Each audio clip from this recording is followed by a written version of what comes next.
प्रकाश का वेग सर्वप्रथम किसने ज्ञात किया था? रोमर ने। प्रकाश का वेग सर्वप्रथम किसने ज्ञात किया था? तो रोमर ने। प्रकाश का वेग अधिकतम होता है निर्वात में, वायु में। प्रकाश का वेग अधिकतम होता है निर्वात में यानी वायु में। प्रकाश का निर्वात में वेग होता है 3 × 10⁸ मीटर पर सेकंड स्क्वायर होता है। प्रकाश का निर्वात में वेग होता है 3 × 10⁸ मीटर पर सेकंड स्क्वायर होता है। प्रकाश वर्ष का इकाई है दूरी। प्रकाश वर्ष का इकाई क्या है? दूरी है। इंद्रधनुष में किस रंग का विक्षेपण अधिक होता है? लाल रंग का। इंद्रधनुष में किस प्रकार का विक्षेपण अधिक होता है? तो लाल रंग का। मानो आँख की रेटिना पर कैसा प्रतिबिंब बनता है? तो वास्तविक और उल्टा बनता है। मानो आँख की रेटिना पर कैसा प्रतिबिंब बनता है? तो वास्तविक और उल्टा। प्राथमिक रंग कौन सा है? तो लाल, हरा और नीला है। प्राथमिक रंग कौन सा है? लाल, हरा और नीला है। प्रकाश के वर्णक्रम में किसका तरंगदैर्घ्य न्यूनतम होता है? तो बैंगनी रंग का। प्रकाश के वर्णक्रम में किसका तरंगदैर्घ्य न्यूनतम होता है? तो बैंगनी रंग का। प्रकाश के वर्णक्रम में किसका तरंगदैर्घ्य अधिकतम होता है? तो लाल रंग का।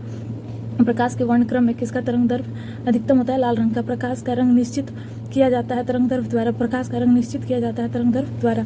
स्वस्थ नेत्र के लिए स्पष्ट दृष्टि की न्यूनतम दूरी कितनी होती है? तो 25 सेंटीमीटर। स्वस्थ नेत्र के लिए स्पष्ट दृष्टि की न्यूनतम दूरी कितनी होती है? तो 25 सेंटीमीटर। वर्णांधता को किस लेंस से दूर किया जा सकता है? किसी भी लेंस से नहीं। वर्णांधता को किस लेंस से दूर किया जा सकता है? तो किसी भी लेंस से नहीं।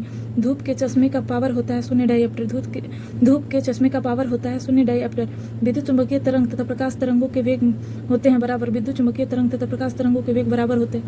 लेंस के नियम कौन से संरक्षण नियम का परिणाम है? तो ऊर्जा का। लेंस का नियम कौन से संरक्षण नियम का परिणाम है?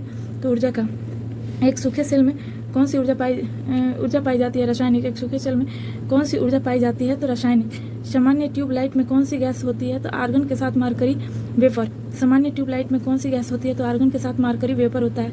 डायनेमो का कार्य होता है यांत्रिक ऊर्जा को विद्युत ऊर्जा में बदलना। डायनेमो का कार्य होता है यांत्रिक ऊर्जा को विद्युत ऊर्जा में बदलना।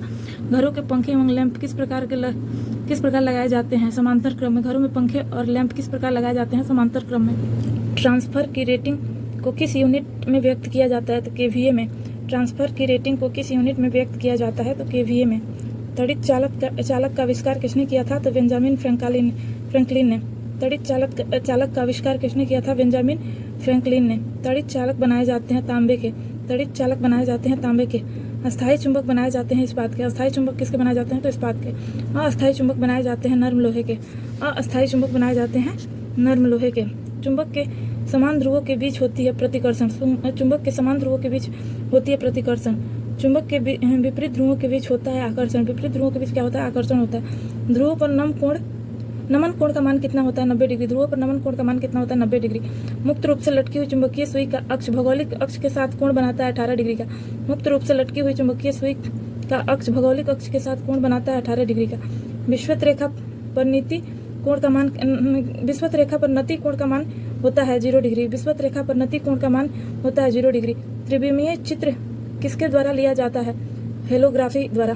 त्रिविमीय चित्र किसके द्वारा लिया जाता है? तो हेलोग्राफी के द्वारा। एक ही प्रकार के परमाणु से मिलकर बना पदार्थ कहलाता है तत्व। एक ही प्रकार के परमाणु से बना पदार्थ तत्व कहलाता है। 2 या 2 से अधिक तत्वों के मात्रा के विचार में एक निश्चित अनुपात में संयोग करने से बना पदार्थ कहलाता है यौगिक। 2 या 2 से अधिक तत्वों के मात्रा के विचार से एक निश्चित अनुपात में संयोग करने से बना पदार्थ कहलाता है यौगिक। 2 या 2 से अधिक शुद्ध पदार्थों को किसी भी अनुपात में मिला देने से बनता है मिश्रण। विश्व का प्रत्येक पदार्थ अत्यंत सूक्ष्म कणों से मिलकर बना होता है। यह सर्वप्रथम किसने कहा था? तो काणद ने। विश्व का प्रत्येक पदार्थ अत्यंत सूक्ष्म कणों से मिलकर बना होता है। यह सर्वप्रथम किसने कहा था? तो काणद ने। परमाणु के नाभिक का आकार होता है 10⁻⁻15 मीटर। परमाणु के नाभिक का आकार होता है 10⁻⁻15 मीटर होता है। न्यूट्रॉन और प्रोटॉन की संख्या के योगफल को द्रव्यमान संख्या कहते हैं। न्यूट्रॉन और प्रोटॉन की संख्या के योगफल को द्रव्यमान संख्या कहते हैं। परमाणु भार का अंतर्राष्ट्रीय मानक क्या है? C12 है। परमाणु भार का अंतर्राष्ट्रीय मानक क्या है? C12 है। रेडियोधर्मी पदार्थ उत्सर्जित करता है अल्फा, बीटा और गामा कण। रेडियोधर्मी पदार्थ उत्सर्जित करता है अल्फा, बीटा और गामा कण।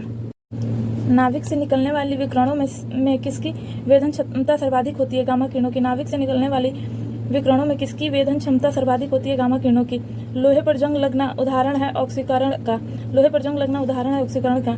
नीले लिटमस पत्र को लाल कर देता है अम्ल। नीले लिटमस पत्र को लाल कर देता है अम्ल और लाल लिटमस पत्र को नीला कर देता है क्षार। लाल लिटमस पत्र को नीला कर देता है क्षार। जल में घुलनशील भस्म को कहते हैं क्षार। जल में घुलनशील भस्म को क्या कहते हैं? क्षार। सभी अम्ल जल में घुलकर प्रदान करते हैं हाइड्रोजन आयन। सभी अम्ल जल में घुलकर प्रदान करते हैं हाइड्रोजन आयन। भस्मों का स्वाद होता है कड़वा। भस्मों का स्वाद कैसा होता है? तो कड़वा होता है। अम्ल का स्वाद होता है खट्टा। अम्ल का स्वाद कैसा होता है? तो खट्टा होता है। भस्मों के जलीय घोल में कौन सा आयन होता है तो OH आयन। भस्मों के जलीय घोल में कौन सा आयन होता है तो OH आयन होता है। सभी लौण होते हैं वैद्युत अपघटक। सभी लौण होते हैं वैद्युत अपघटक। एनटीपी पर किसी गैस के 1 मोल का आयतन कितना होता है 22.4 लीटर। एनटीपी पर किसी गैस के 1 मोल का आयतन कितना होता है 22.4 लीटर। भारी जल का अणु भार कितना होता है 20। भारी जल का अणु भार कितना होता है 20। ठोस पदार्थों की विलयता ताप बढ़ने से बढ़ती है। ठोस पदार्थों की विलयता ताप बढ़ने से बढ़ती है। किसी द्रव्य में गैस की विलयता ताप बढ़ने से घटती है। किसी द्रव्य में गैस की विलयता ताप बढ़ने से घटती है। कोलाइड रसायन का जनक किसे माना जाता है ग्राहम को। कोलाइड रसायन का जनक किसे माना जाता है ग्राहम को। निलंबन में प्रक्षेपित कणों का आकार होता है 10⁻⁵ सेंटीमीटर। निलंबन में प्रक्षेपित कणों का आकार होता है 10⁻⁵ सेंटीमीटर। कोलाइड में प्रक्षेपित कणों का आकार होता है 10⁻5 से 10⁻7 सेंटीमीटर। कोलाइड में प्रतिक्षेपित कणों का आकार 10⁻5 सेंटीमीटर से 10⁻7 सेंटीमीटर होता है। उत्प्रेरक की खोज किसने किया था तो वर्जिलियस ने किया था। उत्प्रेरक की खोज किसने किया था वर्जिलियस ने। आवर्त सारणी के उगद्र स्तंभों को कहते हैं वर्ग। आवर्त सारणी के उदग्र स्तंभों को कहते हैं वर्ग। आवर्त सारणी के क्षैतिज स्तंभों को कहते हैं आवर्त। आवर्त सारणी के उदग्र स्तंभों को कहते हैं वर्ग और आवर्त सारणी के क्षैतिज स्तंभों को कहते हैं आवर्त।